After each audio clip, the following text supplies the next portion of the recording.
Welcome to the Supercast. I'm your host, Superintendent Anthony Godfrey. You could say she's an assistant principal with great taste. When Adrienne Yancey isn't in schools helping educate students, she's educating perfect strangers, reviewing restaurants as a Level 7 local Google guide. On this episode of the Supercast, I find out what it takes to be a local Google guide and why it is a passion for this assistant principal. We visit a local restaurant, which is all the rage right now, to do a taste test, and I give the food my own Google review. I love to highlight some of the interesting people that we have working in our district, and we have many of them. Today, I have the good fortune to talk with Adrienne Yancey here at Eastlake Elementary School. Thanks for taking the time to talk with me. I'm so happy to be here. You're a foodie. Yes, I'm a foodie. I wish I were a foodie. I just love food. And I want to find out all about what got you here. But let's talk about you and Google and food. How does all of that connect? So I love to do reviews on Google, and it just started as a hobby, just pictures here and there of different restaurants that I visited with my family. And I would add what I liked about that place and include a few pictures, and I just built from there. And my family, they're pretty into this hobby that I've developed as well. So I really try to stay positive, especially with local businesses. I don't want to ruin someone's business or give a negative vibe about a place. I always try to look for something positive. I had an experience just recently where I went to a donut shop. And so my family and I, we've been on a donut kick for the last couple of years. If you want to know where the best apple fritter is or the best buttermilk bar, you just need to ask me. I want to know where both of those are, but go ahead. So we tried a new, a fairly new establishment and went in with high hopes because they have other businesses that have done very well. So unfortunately, a few of the donuts that we got were raw inside, so there was some raw dough. So that was one that I got some beautiful pictures, but the product wasn't necessarily one that I'd want to review yet. But I contacted the business. I told them about my experience. I was kind, and I was well received because obviously that isn't up to standard, and they wouldn't want a review on Google highlighting a mistake. And so I don't ever want to throw a business under the bus and not, especially with, I know that my reviews, because I've done so many, sometimes they'll stay at the top of a business. It might not just be based on timeline. So for that, I did contact the business. They refunded the amount that I paid for the mixed dozen, and I'm going to give them another try. Now that you've mentioned donuts, I do have to know, where are the best apple fritters? Okay, so you have to go to Mirror Lake gas station. It's in Camas, and the apple fritters are as big as your face. They're huge, and big as my face? Yes, that's an accomplishment. They're worth the drive. So that is an amazing place. Where's the best buttermilk bar? My wife loves buttermilk bars. Buttermilk bars, the two best places I feel like in the valley or close to are Banbury Cross and then Lehigh Bakery. The Lehigh Bakery ones are enormous too. I love both of those places. They're both The Lehigh fantastic. Bakery has the square donuts, right? Yes, they do. Oh, square those glaze. melt in your mouth. They just are run down so the back good. of your throat. Yes. There's no chewing involved. Exactly. I could talk donuts all day with you. Tell me about what it means to be a Google reviewer. Okay, so anybody can review businesses on Google. So if you go to Google Maps to find a restaurant or a bakery, whatever you're looking for, you can even review locations of, parks, anything. So you go on Google Maps to that place, and then if you scroll down, it gives you the option to add a review. And I've added a review or two, I think. Yeah, so it's based on a 5-star rating, and you can decide how many stars you think that establishment or place merits, and then you can write a detailed review or a simple review, and you also have the option to add pictures. And is it the pictures that got that drew attention to your reviews? What do you think made your reviews take off? I don't know. Maybe I do think that it is the pictures that have helped. I think that you get more views on your reviews if you're willing to take the time to add photos. So I would say that that has been helpful. Based on how many reviews I've done and the number of pictures I've posted, I've hit a level 7 local guide status. A level 7 local guide. That sounds like something from Dungeons and Dragons. You roll the dice and you're a level 7 local guide who helps people find the best pie in the castle or wherever. Exactly. So I have almost 1,000 pictures posted. You review every time you travel as well? Yes. So like you, I'm a destination foodie as well. So I do a lot of research. I know where we're going to eat. I don't have like a spreadsheet itinerary, but I have definitely a spreadsheet with different places that I want to try when we travel. Destination foodie. I've not heard that term. Can I be a destination fast foodie? Yes. Is there such a thing as that? Yes, you definitely could be a fast foodie, but I do like to look for unique places as well. So whether it's donuts or the best Mexican food in the area, I always try to find like something that's unique when we travel. Tell me about your background that got you interested in food. So I started cooking as a little kid, and I was always encouraged by my parents. So my mom was a really laid-back mom, so it was okay if I made a big mess in the kitchen. And we always had flour, sugar, and eggs on hand, so I could bake anything that I wanted to. And so when I got to high school, I had the opportunity. I went to Bingham. And through Salt Lake Community College, there was a culinary program. So at the end of my day, I got to go over to Salt Lake Community College either on the UTA bus or if I had a car, I'd drive. And I started expanding there. And I worked my senior year downtown at the Roof in the Garden. And then I expanded into the Lion House, so that beehive group. And I learned a lot there. And I decided I wanted to go to culinary school, and I moved to Denver right after high school and finished an associate's degree. During that time, I worked for an Italian bakery and for the Hyatt Regency Hotel, and I moved with my job with the Hyatt to Houston when I was 20 years old. Wow. So I was really go-getter, and I wanted to be a master chef. The thing is about that, though, sometimes when you take your favorite hobby and make it your career, it kind of takes the passion out of it. I felt like I needed a little more variety, and I knew that I wanted to expand my education and do something that where I wouldn't be doing necessarily the same thing every day. Right. And I found it in education. Being an assistant principal at Eastlake Elementary, I'm sure affords you a new adventure every day like you were looking for. It does. It does. There isn't one day that is the same. I get to deal with, different kid personalities and teachers and administration in the district, and I've learned a lot even in this short time. Well, we're very glad to have you, and I'm very glad to be here with you today to try some pie from Flake Pie Company. Now, I told my wife I was doing this today, and she was quite excited at the idea that I would get to be trying some flake pie. Let's just start the review right now. I really like the packaging. I do, I like too. Is that a seafoam green there? Yeah. Tiffany blue. Maybe that's a Tiffany blue. Yeah, like a Tiffany blue. A Tiffany blue box. Their logo. The Flake logo all lit up. It's inviting. Yeah, like it's I just stars. opened it and I can smell the crust. That smells really good. So that's going to be... I know what these are. This one is key lime. I think is that banana cream right there? This one is banana, but that has a meringue instead of whipped cream. What is this called? It's something clever. You lime up my life, or what is it? Yep. Let me look at the... Let's see. Oh, Sweet Child of Lime. Okay. Sweet Child of Lime. Wrong decade. Okay. Is it Raspberry Fields? Raspberry Fields Forever. Forever. And then this one is like Banana. So like banana.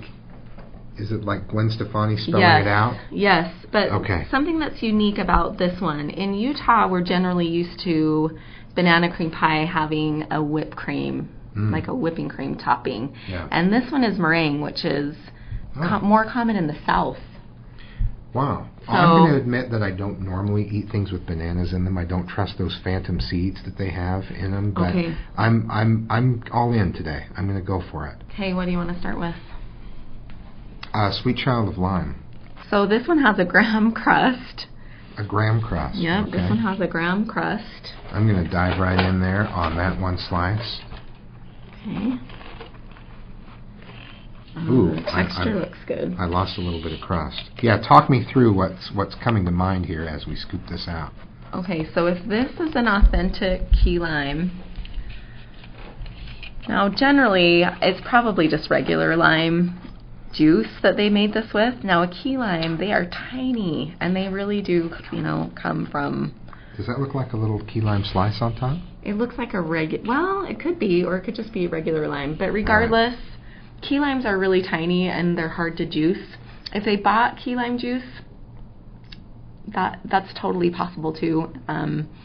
So it's usually condensed milk, and lime juice, and not much else. So let's see how it is.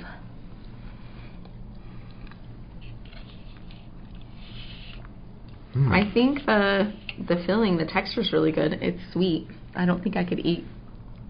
Well, maybe I could eat the whole pie. The texture is pretty fantastic. It is really smooth and creamy. But the crust really is moist, overly moist. These are all individual pies. These are maybe the size of, I don't know, what's that the size of? I want to say they're 4-inch tins. Yeah. The tin is based on, the size of the tin is based on the bottom. Oh, so it might even be 3-inch Not the top. tin, but they're individually sized so that... But perfect for sharing. Perfect for sharing. Wow. I am going to have another slice of that despite the overly moist crust. Okay. But after we try the others.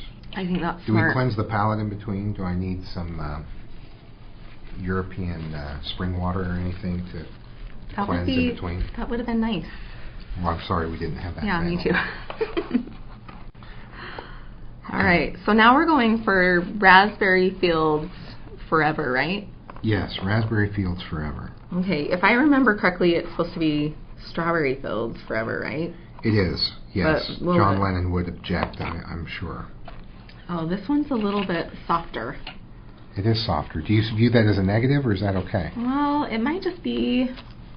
We'll have to see if you think it's just because it's warm. Like maybe it's been out of the fridge for a few minutes. Oh, that might be. So in fairness, perhaps we aren't getting it right from it. The crust isn't quite as wet. I'm tasting the crust more on this. It's a drier crust, and it's really, really good. It's so good. The flavor is so good. Yeah, the flavor jumps out at me on this one. What's something I could say that would make me sound like a foodie? I detect notes of graham cracker. Would that be kind of a foodie thing to say? I would say buttery. The tartness of the berries cuts the richness of the cream. I think this one would taste delicious together with the lime. The raspberry lime, I think, would be delicious. Sweet Child of Raspberry. That's how we would... That one's good. That is good. Wow. Yeah, I see a repeat performance on both of these. All right. Okay. I have not had anything with banana in it for a very long time, so I figured this is probably the right time. With some southern meringue on top, let's have a little banana cream pie.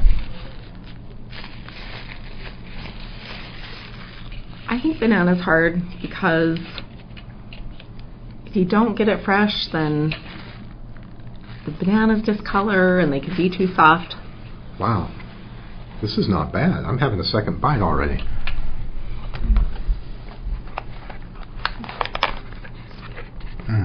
What do you think? I like it. And I do like... You like the crust? I like the crust. I think it's a good thickness. It's cooked all the way through. That meringue seems to have a nice texture to it. It gives a little bit, but it holds up. Stay with us. When we come back, it's time for lunch. Ms. Yancey and I head to a local hot spot for a taco taste test.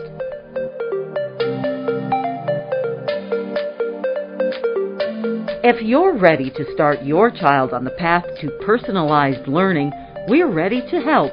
The Jordan Virtual Learning Academy is coming to Jordan School District in the 2021-22 school year. 3 new schools will be opening as part of the academy: Rocky Peak Virtual Elementary School, Kelsey Peak Virtual Middle School, and Kings Peak High School. Each school will have their own principal and teachers, and each will give students a choice in their own learning. The schools will offer synchronous learning, which is teachers providing real-time, live online instruction, and asynchronous learning, where teachers provide videotaped instruction for learning on a student's schedule. To register your student in the Jordan Virtual Learning Academy, visit connect.jordandistrict.org.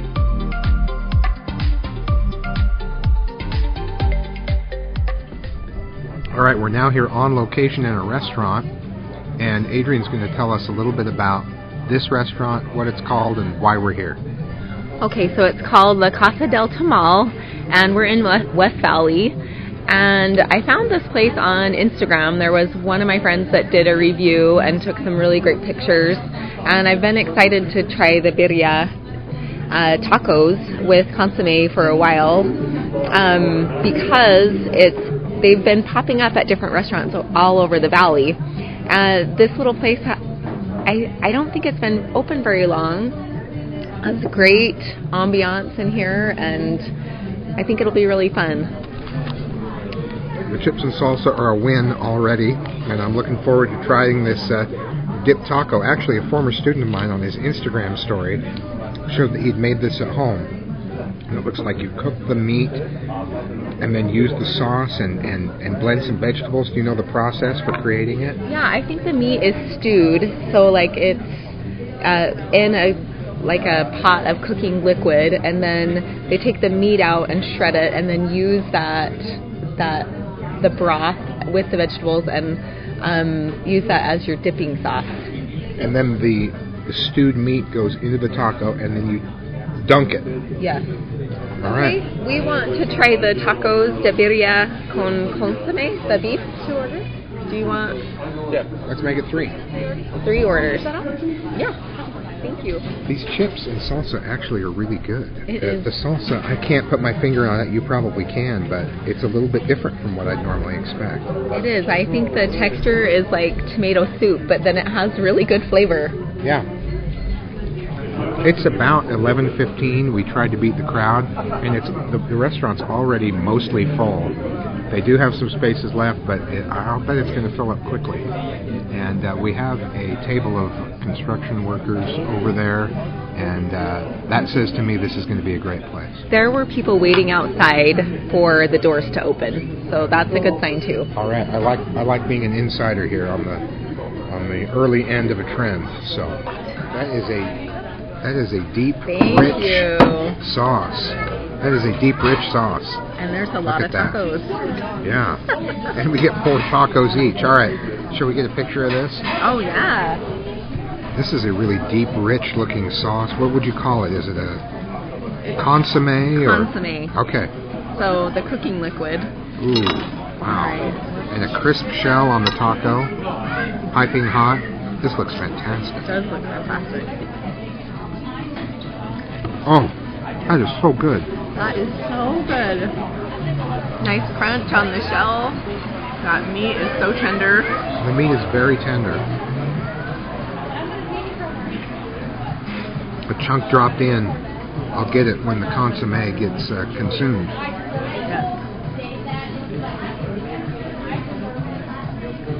Yes. Somehow the shell is still crisp even after I've dunked it in the consomme. What do you think? Did you try it with the lime? I haven't put any lime on it yet. Oh, it's really good.